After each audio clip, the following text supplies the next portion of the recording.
Bom dia, boa tarde, boa noite, boa madrugada, dependendo do horário que você estiver assistindo. Eu quero conversar com vocês hoje sobre a nossa taxa de juros, o quanto ela é perniciosa, o quanto ela é contundente com a nossa economia, com a nossa sociedade. Para vocês terem uma ideia, determinadas linhas de crédito, a taxa de juros mensal ela é idêntica ou próxima, bem próxima, às vezes em alguns casos até maior, do que a inflação ao ano. Você pega a taxa de juros mensal, você paga, que eu pago. Eu não pago, não pego empréstimo não. Mas a taxa de juros mensal, que a pessoa contrata com o banco, ela é equivalente aproximadamente à taxa de inflação dos últimos 12 meses. Então, são 12 meses de inflação e a taxa de juros em um mês ela é quase que equivalente. Já perceberam que isso é uma taxa de juros muito elevada. Para vocês terem uma ideia também, a nível internacional, fazendo essa comparação a nível internacional, a taxa de juros praticada aqui, quando eu falo a taxa de juros praticada aqui, eu estou falando aquela taxa de juros para nós, seres normais, mortais, porque tem linha de crédito aí que é uma beleza, né? Mas isso aí não é para a maioria. Não é para a maioria mesmo. Bom, a taxa de juros a nível internacional, a taxa de juros mensal aqui na ponta, para os pobres mortais, ao mês, ela é equivalente à taxa de juros anual praticada nos países civilizados. Então, a taxa de juros ela tem sido realmente um fator que inibe não só a demanda, mas também como inibe a oferta. Eu vou fazer uma pequena análise com vocês sobre isso. Eu vou dar um artigo que está no blog, taxa de juros inflexível 2. Mas tem taxa Selic, vocês podem observar nesses artigos, para quem tiver mais interesse, né, de pesquisar, de ver as tabelas.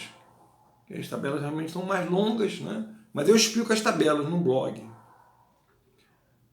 Taxa de juros inflexível 2 e taxa Selic. É só entrar no blog, Alvorada Econômica, vai lá, coloca lá, você vai ser direcionado para o artigo.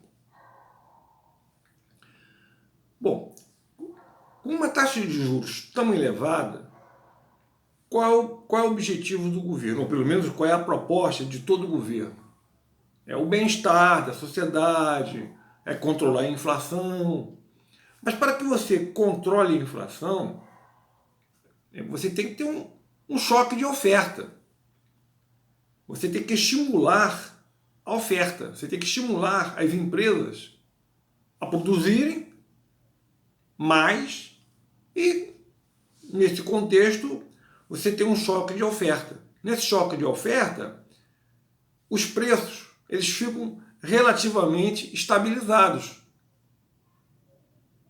Ou seja, é um combate ao processo inflacionário saudável. Mas não é isso que acontece em nosso país. Há décadas, não é agora no governo Bolsonaro, ou no governo Temer, no governo Dilma, ou no governo Lula, não. É uma situação que vem de décadas, décadas e décadas. Isso aí desde do período da correção monetária em 64, né, em 1964, quando foi criada a correção monetária, pelo Roberto de Oliveira Campos, o avô. Não estou falando do neto, não.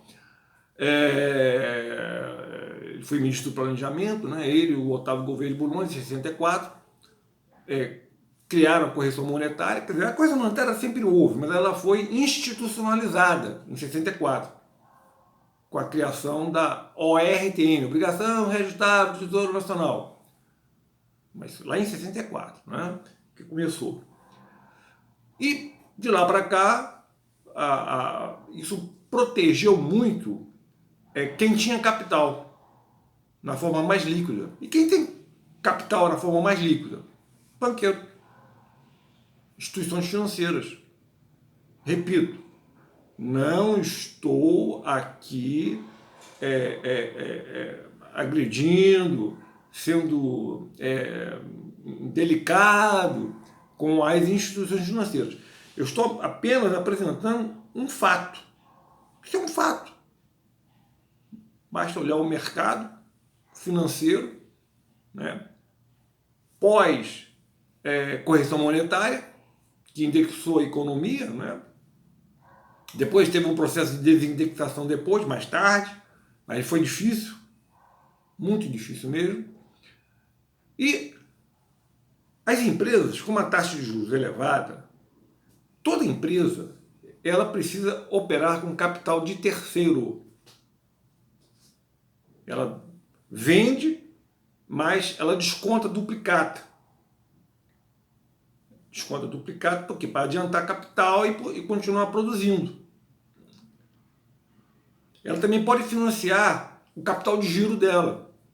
Mas essas taxas de juros, tanto para o desconto de duplicata, quanto para financiar o capital de giro, é uma taxa de juros elevada. Eu já, mais ou menos, eu me posicionei aqui, eu já logo no início, né? E com essa taxa de juros elevada, isso inibe a produção, desestimula a produção. Não é isso? Então, com uma atividade econômica reduzida, as empresas vão continuar produzindo, mas não na medida necessária para atender o mercado. Razão pela qual o preço se eleva, se tem inflação, que já foi muito maior no passado, sem dúvida. Mas a inflação ela ainda persiste, né? Corroendo, né? É uma ferrugem, né? que entra no mercado vai depreciar o rendimento daqueles menos favorecidos. Porque quem é mais favorecido, né, pessoa que de um certo rendimento mensal, ele consegue fazer aplicações no mercado financeiro, ele consegue se defender da inflação.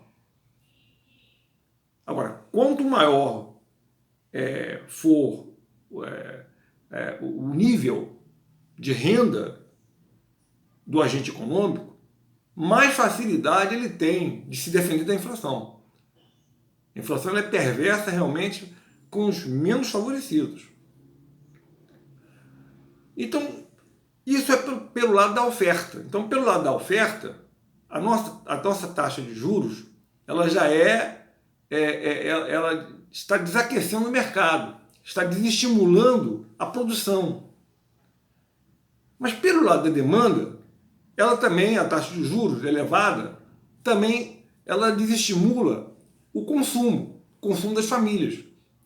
Quero lembrá-lo, já falei isso em outra oportunidade, né, que o consumo das famílias ele representa 62% aproximadamente do PIB. Olha como ele é importante. A massa salarial no Brasil ela é muito importante. Por quê? Esse consumo ele é capaz de estimular o consumo das famílias, ele é capaz de estimular, de incrementar o PIB, o nosso PIB, gerando emprego. Mas com uma taxa de juros elevada, poucas pessoas vão se aventurar, desculpa a expressão, mas é essa expressão, vão se aventurar a captar recursos no mercado financeiro. A pessoa só vai para o mercado financeiro quando não tem mais solução. né? Entra no especial, então pega uma outra linha de crédito menor, né? Com uma taxa de juros menor, porque o cheque especial cheque especial, cartão de crédito, isso aí tá cometendo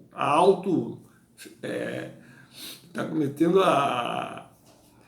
o suicídio, né? Tá cometendo a automutilação, né? Bom, mas a maioria, você pode ver que o número de a taxa, o spread bancário, ou seja, o endividamento com as instituições financeiras é um endividamento bem elevado.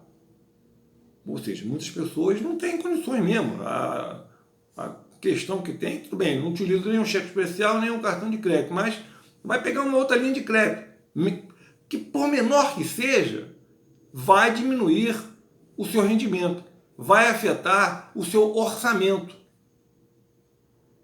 Por menor que seja a linha de crédito. Agora, essa é uma questão. Agora, a questão vocês devem me perguntar, e o governo, o que faz? Olha só, o governo, na verdade, o governo Dilma, nessa questão, o governo Dilma não foi muito, ele não priorizou a redução da taxa de juros.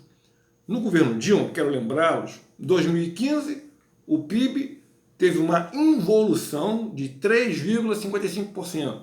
Em 2016, também governo Dilma, até agosto, né, até maio, né, foi o governo Dilma, 12 de maio ela foi afastada e em 13 de maio de 2016 assume o Michel Temer. Né? Mas em 2016, o PIB também teve um decréscimo de 3,28%.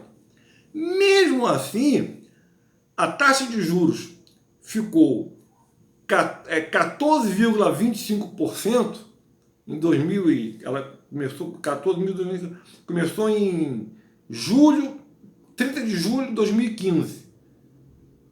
Esses 14,25 foi até 19 de outubro de 2016, 14,25. Ou seja, praticamente, né? Um ano com uma taxa Selic elevadíssima. E essa taxa Selic elevada, ela é a taxa básica, é a taxa a menor que tem. É uma justificativa para quem concede empréstimo, no caso as instituições financeiras, vão falar, não, eu não posso diminuir a taxa de juros porque a taxa de juros, a taxa Selic, que é a taxa básica, é a menor taxa que tem no mercado. Bom, tem a TR, que é a menor, mas a TR não é um bom indexador para o banqueiro. O indexador para a instituição financeira é o custo do dinheiro no mercado. Então, no caso, a taxa Selic. Então, o governo Dilma realmente ele não fez nada que pudesse facilitar, propiciar condições para que a taxa de juros diminuísse. Aí veio o governo Temer, ele foi diminuindo aos poucos ele foi diminuindo. O governo Temer, em março de 2018, estava em 6,5%, ficou em 6,5% durante algum tempo. Aí entrou o governo Bolsonaro. O governo Bolsonaro realmente ele diminuiu muito a taxa de juros, a Selic. Quando eu falo da juros, estou falando a taxa Selic. Daqui a pouco eu vou chegar à taxa lá na ponta, né? Onde possivelmente um dia, quem sabe, eu vou captar recursos, ou a maioria das pessoas sempre utilizam, né, a linha de crédito no mercado financeiro. Mas o governo Temer, ele fez a sua lição de casa, que é um jargão, né, que se fala, né? Ele diminuiu a taxa de juros, a taxa Selic, né? Ele entrou em 2019, né, 1º de janeiro de 2019, ele pegou a taxa de juros a 6,5%, abaixou para 5,5, depois abaixou para 5, depois em dezembro de 2019 foi 4,5, fevereiro de 2020 foi 4,25, em março, 18 de março de 2020 foi 3,75 a taxa Selic.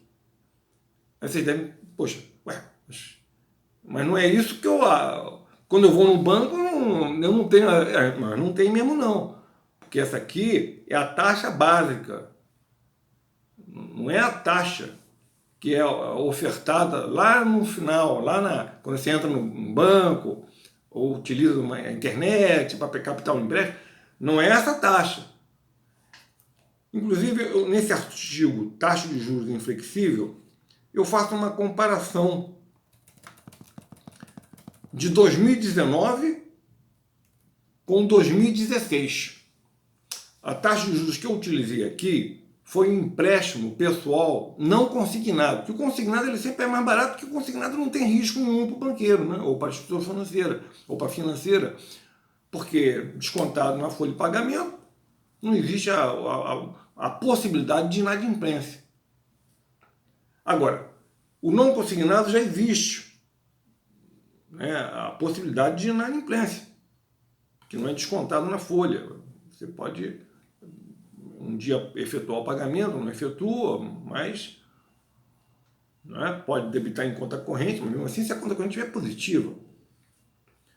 Bom, mas em 2016, a taxa Selic, no dia 1º de dezembro de 2016, ela estava em 13,75% ao ano.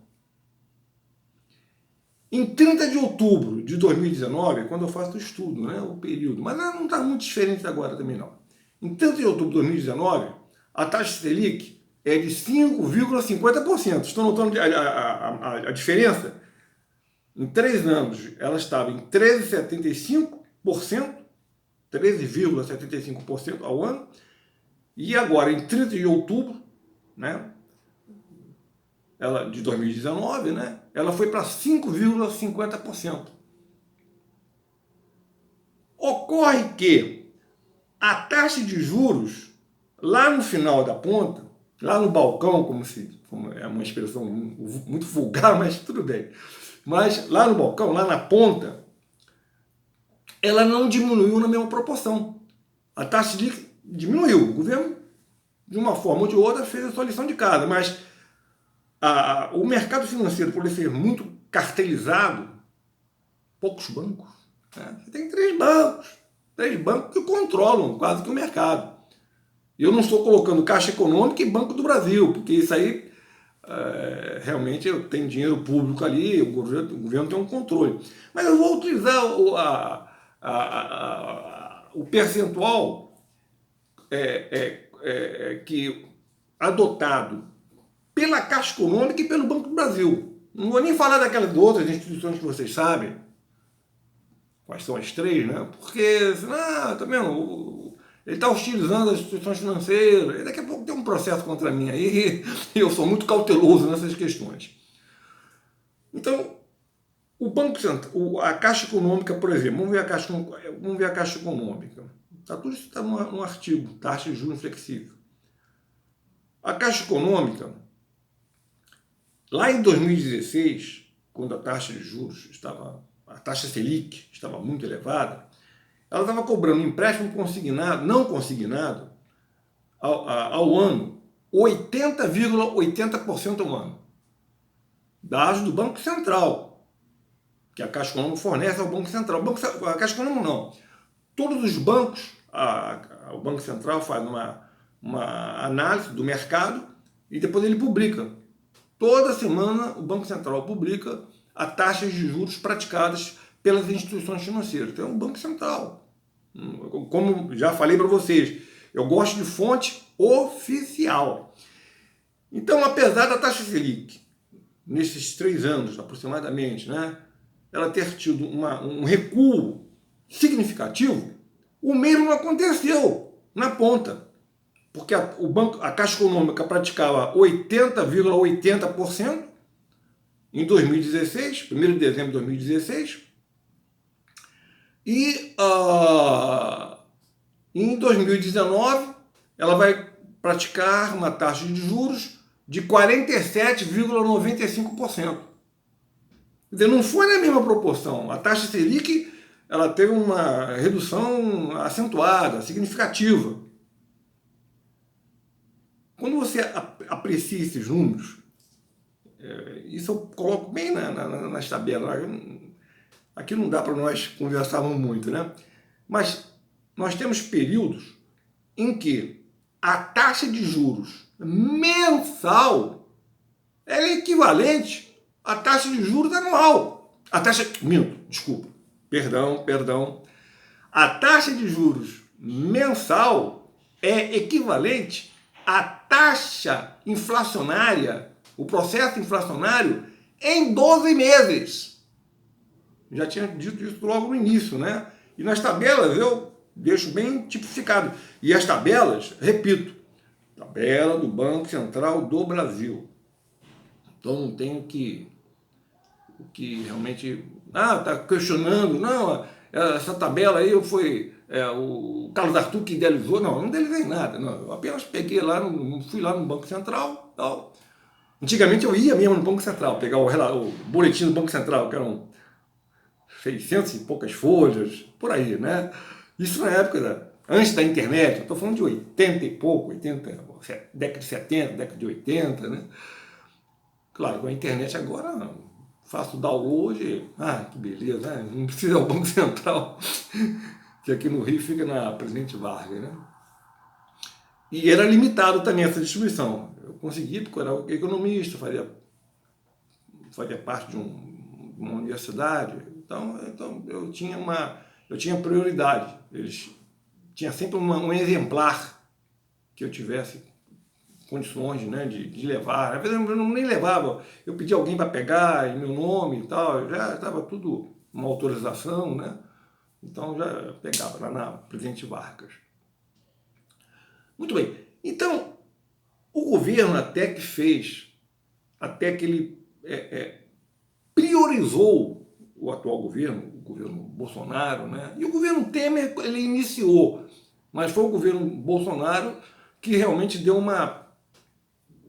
ele incrementou uma política na qual ele diminuiu a taxa Selic. Repito, é a taxa básica, é o custo do capital no mercado financeiro. Nós, pobres mortais, não vamos ter acesso a essa taxa. Quem tem acesso a essa taxa são as instituições financeiras. Quando vai captar recursos no mercado, ela paga pelo menos isso, ou um pouco mais. Aí depende da situação que ela estiver, depende da posição de caixa, de fluxo de caixa, né? da instituição financeira. Né? Então notem que, por isso o nome do artigo, taxas de juros, né? Taxas de juros inflexíveis. Né? 2. Mas eu escrevo sobre taxa de juros há muito tempo já, desde a década de 70 que eu faço, sempre uma análise comparativa da taxa de juros e a inflação. Aí que nós vamos observar como a taxa de juros real, ou seja, aquela taxa de juros acima da inflação, ela é elevada em nosso país. Olha, muito obrigado, já me estendi, já são 23 minutos, a minha neta me advertiu, não passa muito dos 20 minutos não, porque senão o YouTube pode criar alguma celeuma com o senhor. Não falou celeuma não, celeuma é expressão minha. Mas ela falou, o YouTube pode criar alguma confusão. Então, vamos fazer uma base de 20 minutos, está em 24 minutos agora que eu estou vendo, em 25 minutos no máximo. Obrigado a todos e qualquer dúvida, tem o meu e-mail.